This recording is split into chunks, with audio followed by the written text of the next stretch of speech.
All right. Anatomical kinesiology, remote virtual class. First I've ever taught. And so what I thought I would do this lecture before getting into classifications of joints, went into classification of bones and go into classification of joints, is to do a review summary, say review, but a summary of your support materials and making sure that we're all on the same page, at least on pictures and concepts. And okay, so think of this as kind of a review, but it's more just an exercise on communication to make sure we're all on the same page. Okay, so remember, when looking at planes and axes, don't literally take a rotational concept and apply a linear concept. When you see frontal, transverse, and sagittal, remember that's spin. So don't look at it at what anything that shifts this way is transverse. That's not what this picture means. Anything that shifts, because if you think about it, shifting up and down is going the same for the frontal it is the sagittal. And if you go this way, you're going transverse and sagittal. And if you go this way, you're going transverse and frontal. So the only way to give this meaning is spin. Transverse spin, frontal spin, sagittal spin. And now that means something, okay? So remember, we have to give this context to spin. This is your straight line world. Straight line axes serve as points about which spin occurs about. Objects rotate in planes, objects rotate about axes, okay? All this other stuff should be self-explanatory.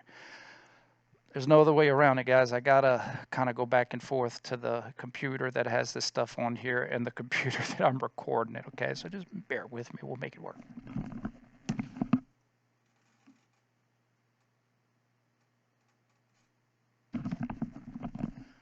Okay, this is extremely important, and I want to clarify this. So if you printed out your materials, originally these were textbooks. These were supplemental books that you'd get at the bookstore, okay? And when you would have your book on your table, or if you had your book at your desk at home to study, your book would be here, right? You'd open a page, you'd flip the pages. So you would be looking at the book and looking at this picture.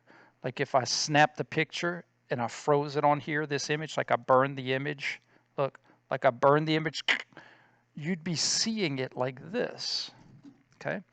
Now, obviously I can't teach it like this. I have to rotate it and teach it to you like this. But I designed these pictures not to be applied to see on a screen, but applied to be seen on a book, because that's how you're going to spend most of your time studying, okay? So that's why this might be a little confusing to you, because this polar axis isn't meant to literally be seen like this, because if you literally look at it like this and you're like, Campbell must be on some mind-altering substances. Because you'd be like, that's an AP axis. Yes, globally. But this is supposed to be studied like this, and this is a polar axis. Okay? So I want to clarify that the screen, now, that used to not be a big deal when I had students in front of me. Now it's a big deal because now you're studying like this. You're studying in front of a screen. So what I would do is I would print this sheet out, at least this sheet. Some of you maybe printed out all your support materials, but at least print this sheet out so that you can study it the way it was meant to be studied, and that's to look down at it like you'd be looking at your book on your desk, okay?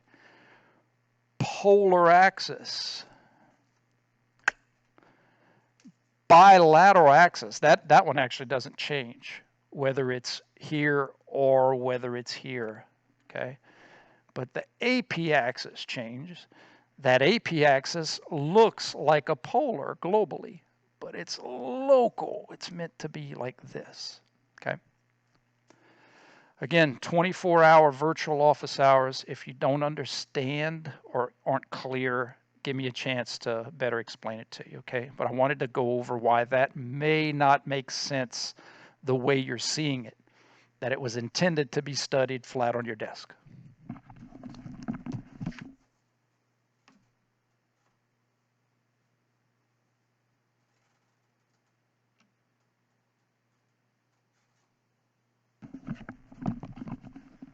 Oh, look at my cute little second tax deduction. Oh, they grow up so fast. I'm going to be 11 in a couple months. Okay. I have this for perspective. So let's imagine Brian. I know it's a little bit an angle, but mostly that high bar is running at a bilateral axis as you see it and as we see it and as he sees it. So if he started to swing, if he started to rock or rotate about that bar, Brian would be swinging in your sagittal plane about your bilateral axis. Now, it just so happens that you and Brian are seeing the same things. It would also be his sagittal plane body rotating about a bilateral axis. Now, this is where I'm going to show you how perspective matters. What if I am parenting Brian? I'm spotting him, I'm watching him, I'm coaching him, and I am watching Brian from the side. So my view is here. Brian is swinging side to side. You're sagittal. Brian's sagittal, but my frontal. And why is it my frontal? Because all of a sudden, your Brian and my bilateral became my anterior posterior, in the front out the back. So you still have bilateral view, he still has bilateral view, but now I have AP view. So therefore, I see the rotational as frontal plane rotation. It's an example of local references. It's relative. So you think about absolute VO2 and relative VO2. Why is relative VO2 called relative? Because it's relative to your body weight. That's why wrestlers and fighters fight relative to their body weight. It's the same thing with local references. Local references are relative to whose perspective you're talking about. His, yours, mine. We can all be correct as long as we communicate whose perspective we're seeing these things are. And perspectives, again, I explain that it's so important for understanding why, when you're trying to explain why they need to pronate more and someone doesn't understand, you need to explain perspective. Okay, well, this is why it looks that way, but this is why it really is. It's a great tool for coaching.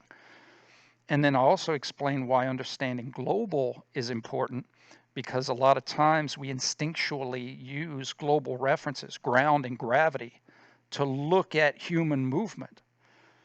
And so we have to understand why things are going to appear the way they are. And then I teach you about local references so that you understand that the arm isn't abducted 180 degrees when I bend my trunk. The arm might be abducted, 100 degrees. But the illusion of 180 comes from the global reference of arm being abducted 180 from gravity. But the reality is the arm is only abducted about 100 degrees relative to my shoulder joint. Okay. So perspectives are very important, as you're going to see moving down this course.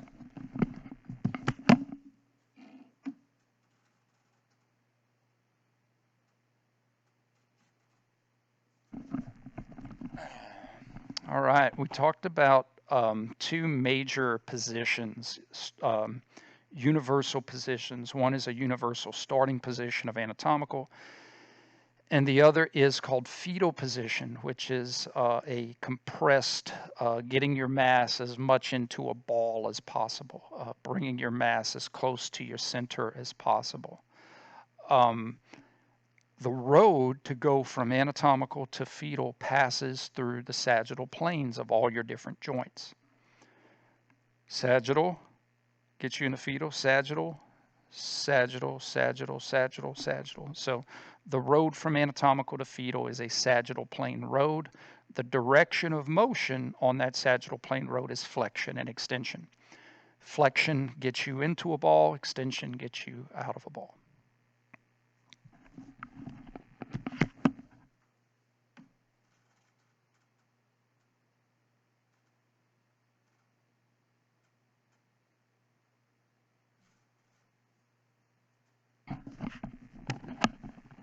Here's a good example of local and global references. So if we looked at this globally, you'd say arm is 100 degrees. And then you look at this one globally and you say arm's 180 degrees, overhead sidearm. And then I'd say they both sidearm, because the guy here, let me point on the board, the guy here has his trunk leaned.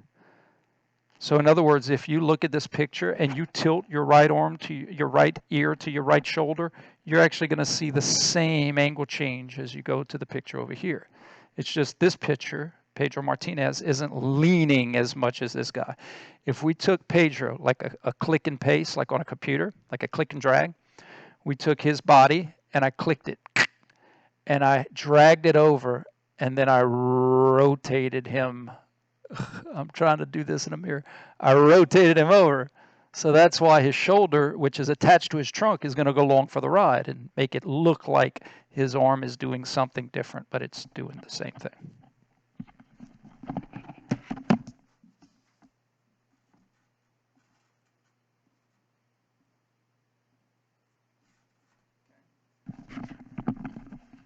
This is the part of the supplemental materials where I discussed about position and motion. You can be east and be traveling west. You can be west and be traveling east, as long as you have a reference point. Reference point in human motion, anatomical position. Reference point in these analogies is Lafayette. I can be in Crowley, which is west of Lafayette, and be traveling east or west. But I know that if I'm on Crowley and I'm traveling east, I'm going back home. I'm going to anatomical if I'm traveling east, although my position is west. So we use position is where are you at relative to anatomical. I can be flexed. I can be extended. I can be anatomical. I could be neutral. I could be home. Some joints, as we're going to show, anatomical is at the end of the road. So like your elbow is in an extended position in anatomical. Why? Because you can't go any further. You can only go one way. If you lived in Jacksonville, Florida, you are east. Why? Because if you kept going, you'd go where there's no road. Okay? The only way you could travel is west. So there are exceptions to those, but they make sense why. Okay? So this is what explains what flexion and extension means and what extended and flexed means, okay? And then from here, I go into the concept of how we communicate motion based on a picture or based on a before and after picture. And if we have one picture, then it's where are you at and where are you going? So it's my wrist is flexed. And then I say, well, how can I infer motion? Well, am I moving towards anatomical or am I going away from anatomical? If I am flexed and I'm going back home, I must be extending. That's the only way to travel back home. That would be like saying I'm west in Crowley, but I'm traveling east. Well, I'm heading home in that case. I'm going back to Lafayette. I can be extended but be flexing. I can be flexed and be flexing. I could be extended and be extending. Okay? So in essence, it comes down to this. I can have extension to anatomical, and then I can have extension from anatomical. It's all extension. But if this is Lafayette, I can be traveling from Crowley east, and then I could be traveling from Lafayette east. I'm traveling east the entire time. But I could be going home and then traveling east away from home if I kept going, if I missed my exit. I can be flexing towards anatomical, or I can have flexion away from anatomical. It's all flexion. But what quadrant you in, where are you at in that flexion matters. So I can be extended and be flexing towards anatomical position. Or I can be flexing from anatomical position, and therefore I'm in a flexed position over here, okay? So that's what this goes into. And remember, hyper is excessive. Hyperextension is beyond the normal range of motion for you. Different people have different ranges of motion. Tight people, their hyper might be less than a super flexible person. It's all relative, okay? But hyper is excessive, beyond normal. You can have an injury with hyperflexion just like you have an injury with hyperextension. Hyperextension, hyperflexion, excessive, beyond normal.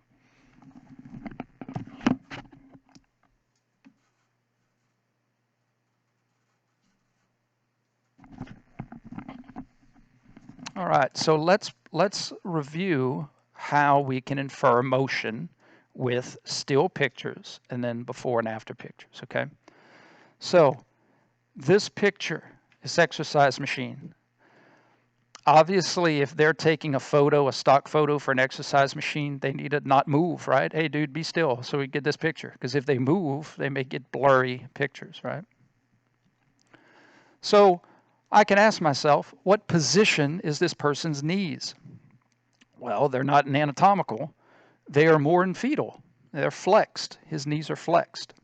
So that's position. That's where you at. If you're passing through Crowley and you're in the city limits, you are in Crowley, regardless of if you're going east or west.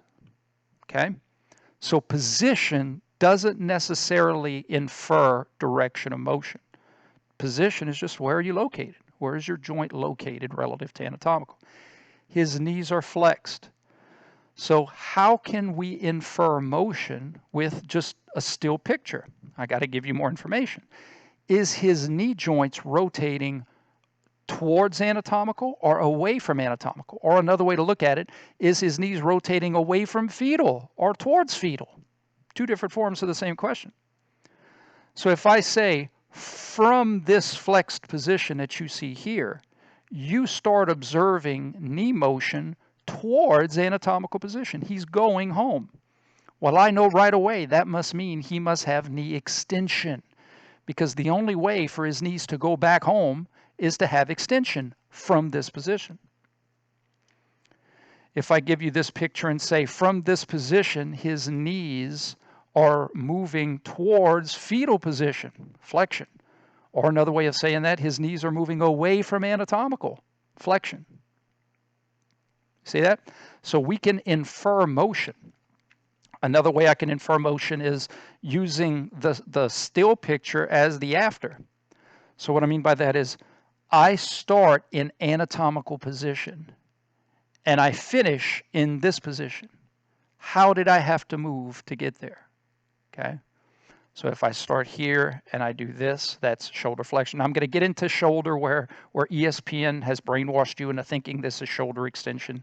They're talking about the elbows, full extension. The elbow is all the way extended because in anatomical position it's fully extended. But this is shoulder flexion. Think about getting into a ball. Think about a party favor at a party. You know, you have the little noisemakers and they roll up and they blow out. Watch this. Finger flexion, wrist flexion, elbow flexion, shoulder flexion. Getting into a ball and protecting yourself is going to require shoulder flexion. So just trust me, I'll explain it down the road. But if I say I started in anatomical and I finished here, you can infer that I had to have this motion. And that motion is called what? Okay, so that's what we're getting to here. Now let's look at before and after pictures. Let me scroll down a little bit so that I can make sure you see it. Oh, watch, I'll just do this. Yay. Left to right or right to left. So I'm communicating to use start finish. That's important. If I start here and do this, I have right elbow flexion. If I start there and go to here, I had right elbow extension. But it follows the same concept. From there to there, I'm more in fetal. My elbow is more in fetal position, flexion. To fetal is flexion. Away from fetal is extension. Exiting fetal is extension. Exit, extension. Yay. Left to right, right elbow flexion. Right to left, right elbow extension. So we can do before and afters, or we can do befores with the inference of towards anatomical, away from anatomical. Okay, so two different ways we can infer motion on a test with still pictures.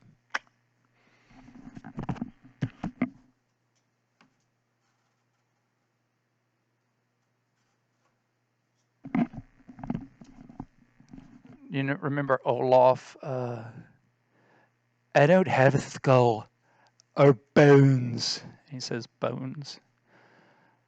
All right, so bones, I did a bone lecture for you guys. And remember, it wasn't in detail, it was just the so what, okay? And so for the bones, we have 4 major classifications, with the tricky one being sesamoid is a subclassification of flat. Okay, it's a type of flat. There's subclassifications to joints I'm going to get to in the joint lecture. But bones, vertebra, that's a type of irregular.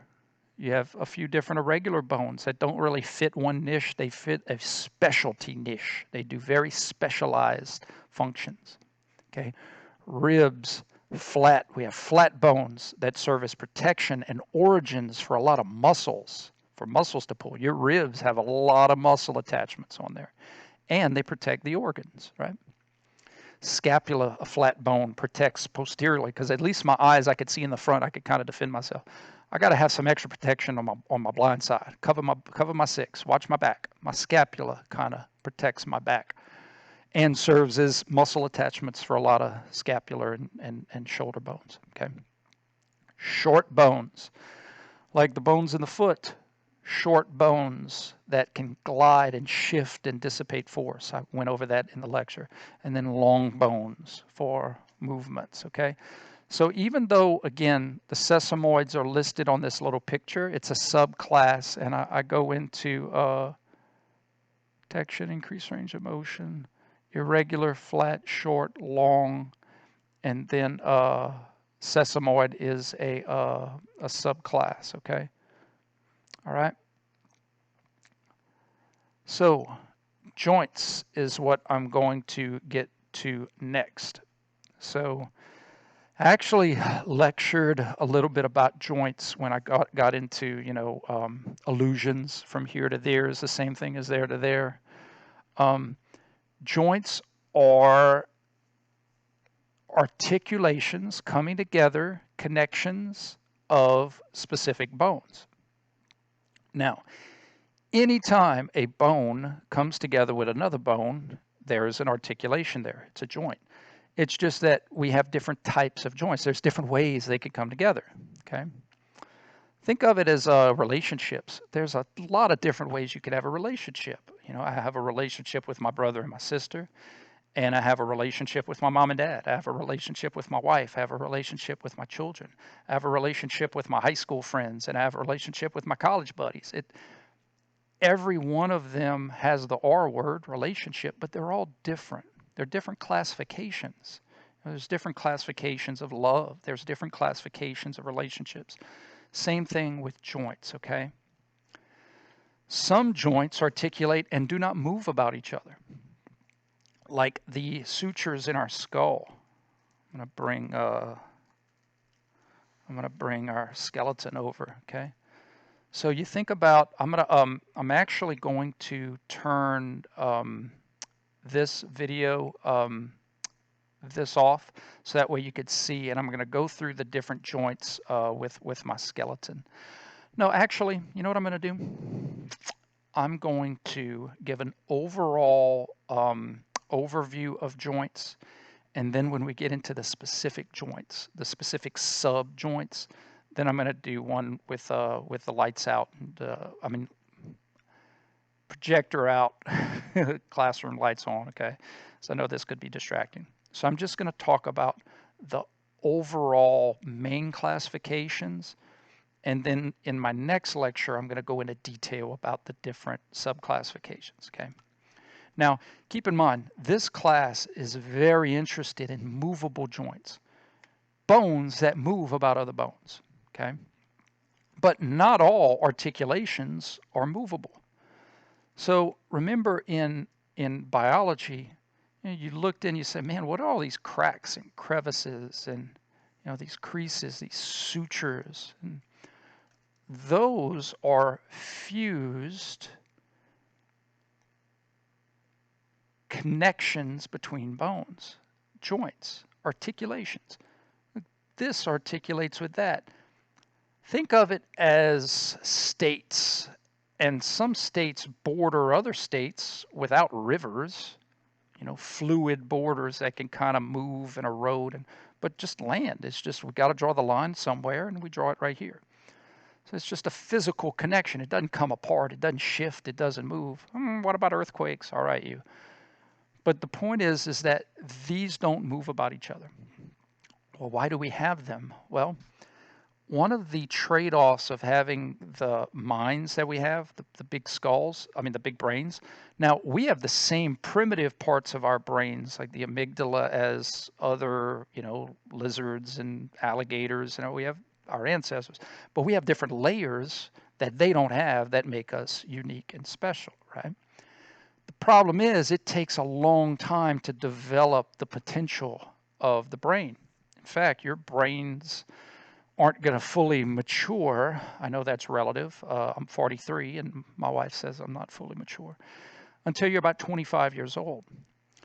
So basically, what happens is that when we're born, we need to give a lot of time to develop, expand, learn, grow, make these connections. And so a baby's brain or the skull is soft and malleable, and we need to be very careful and protective so that it can slowly grow, expand. And when it gets to its full size, then all of these little fault lines, all those little sutures freeze up and fuse up, okay? But we're not born with this fused up. We have to allow it to grow and expand. Think of it as growth plates.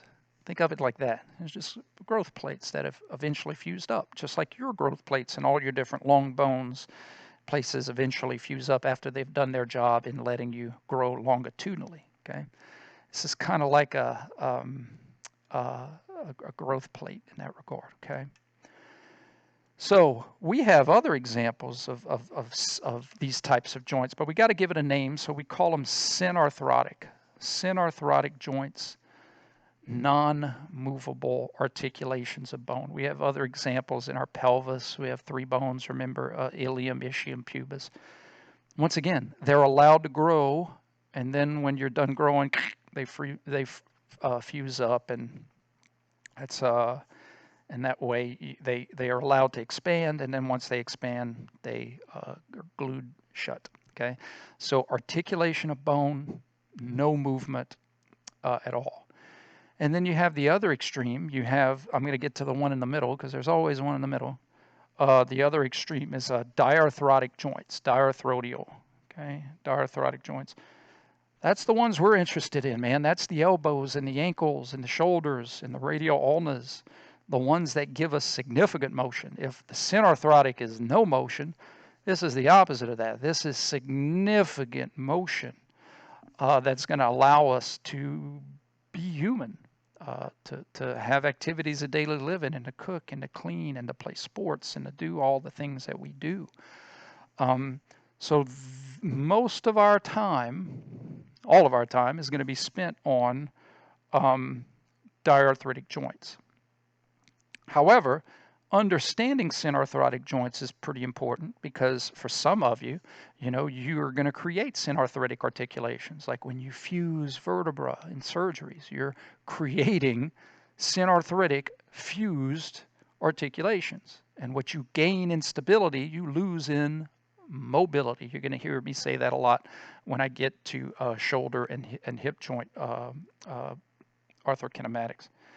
So if this is the least, and least is in no movement, and this is the most, and there's a lot of subclassifications of this. Again, I'm going to lecture on that on the next lecture to go into detail. And what about the ones in the middle? You think about like an amphibian that kind of like lives in the water, but he comes out on land, a little bit of both. Amphiarthrotic. Now remember, all arthrotic is joints. You know, I got the arthritis. My great aunt. Oh, I got the arthritis. Me. Arthritic, arthrodial, arthritis. It's pertaining to joints. Okay. Arthrokinematic. It's joint motions. That's all that means. So all of these types of joints, amphiarthrotic, amphibian. It's a little bit of both. It has properties of no movement, and it has the properties of a lot of movement. So what does that mean? There's just a little bit of movement, meaning that we have to have some stability there, but we also have to have a little mobility there. And an example of this is you have slight movement in between your metacarpals in your hand that allow you to kind of contour over things that you grip. Not as much motion as your fingers, but a little bit of play in between your metacarpals so that you can contour over things and grip and mold. And it's a little bit of motion. Your pubis, your pubic symphysis right here gives you a little bit, not significant, but a little bit of play between your pelvises, just a little bit. Why? Because if you didn't give a little bit when you'd go to flex your hip and torque your pelvis, eventually you'd have stress fractures in there. So what your body has done over time is it's saying, hey, where I could have some stress fractures or some problems, I'm going to give a little bit. I hinted on that on the foot. Like if the foot was one solid bone, you'd have fractures all over the place. So all of those tarsal bones are technically how you see how your body dissipates that force, like little ancient fractures in there that kind of allows dissipation of force. I don't know what this means, but it's the same concept that you're going to have little bits of motion in places that you have to give a little bit. Trees sway. Why? Because if they didn't, they would probably have more likely to be fall over. Buildings sway. Big, tall skyscrapers are built to sway, to give a little bit, because if they didn't, they would fall down. So sometimes giving and swaying is needed. Okay. So we're going to talk about little bits of motion. You have little bits of motion in between any two vertebrae. Little bits, nothing significant. You don't have L4 and L5 doing this, but you have L4 and L5 doing a little bit of this. So from one vertebra to the other, not very significant. But if I take pocket change and put it in a big container, that one day's pocket change is insignificant. But if I do it over a series of days and weeks and months, I might be able to buy me something cool. So it's the same with the vertebra. If you just look at any two vertebrae, not very significant. But when you add the pocket change from here with the pocket change from there and the pocket change from here and you go up the line, next thing you know, you have significant motion, like a slinky. The sum total of all the little bits is a lot. And so I'm going to clarify the difference between when we summate all of the little bits versus summating any one little bit. There's a little difference in there. We'll talk about it, okay? So, joint classification. So what you guys can do is read up on these subclassifications, okay? Read up on them. Introduce yourself to them. Let me make sure I get the pages right.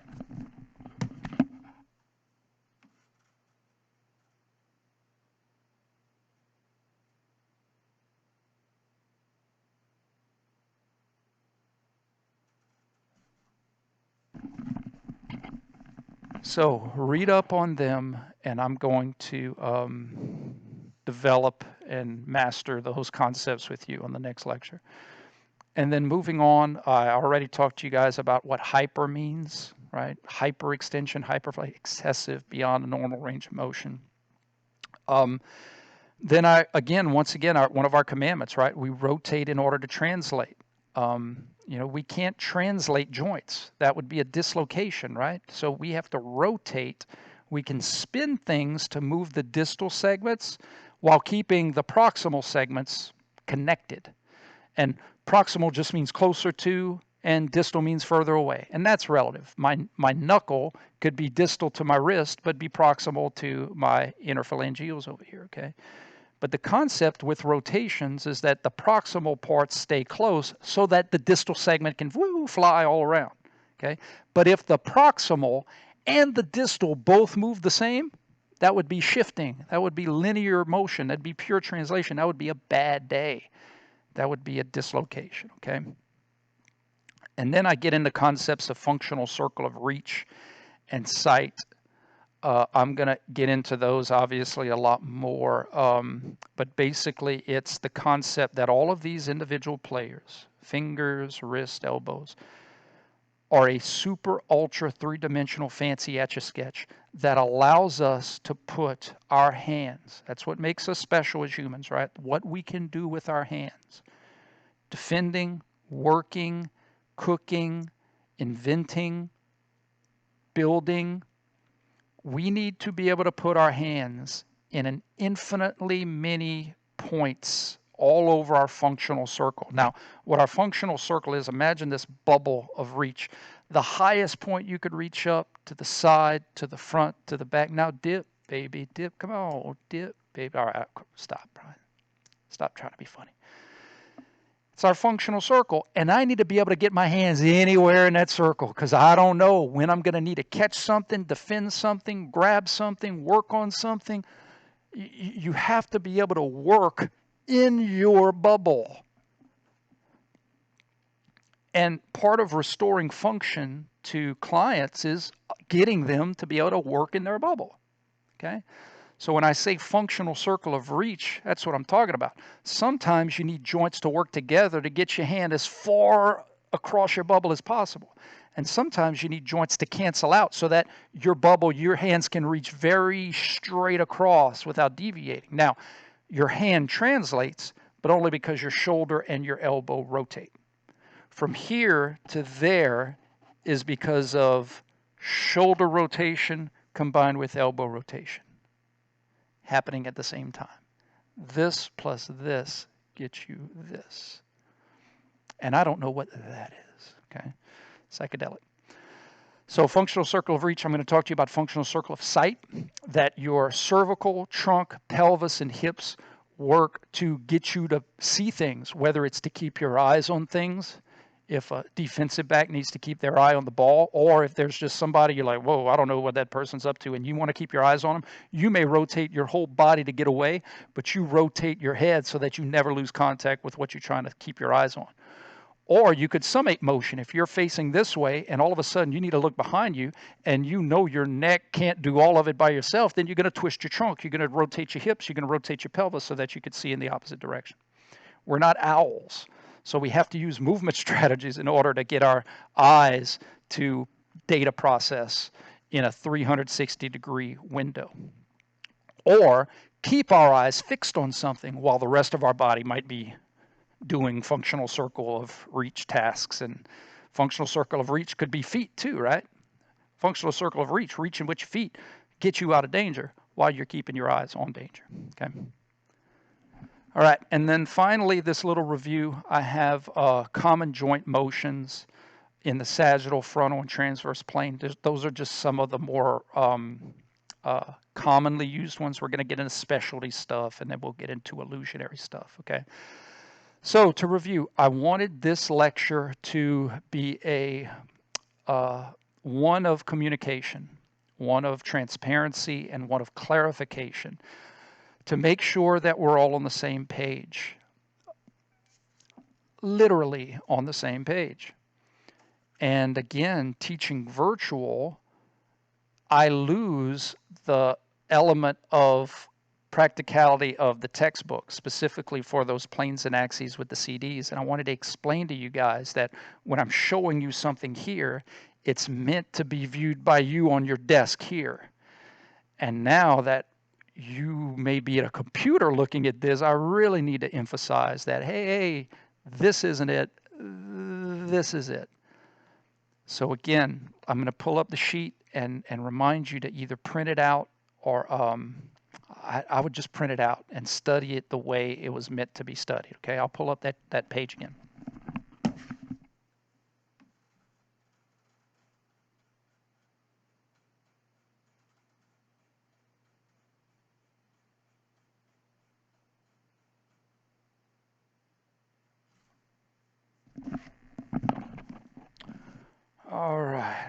Sorry, One-Eyed Willie.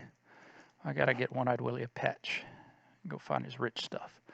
So again, this is the page I'm talking to you about specifically. If I were you, I would print this page out and study it, or make a note that this is a chalkboard or blackboard marker view, computer screen view, but the intent is to be viewed like this.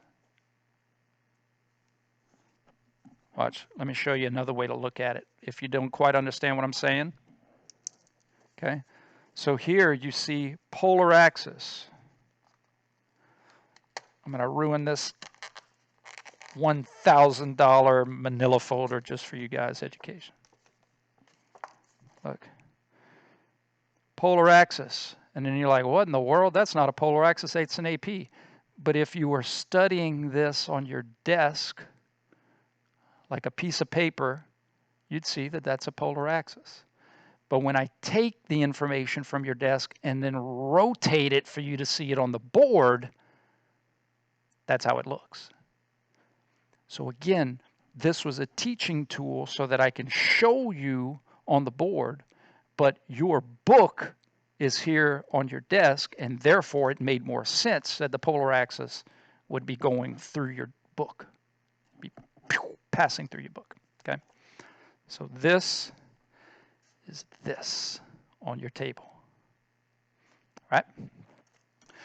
Once again, 24/7 virtual office hours, anytime you need. If I am awake and I am available, we shall talk.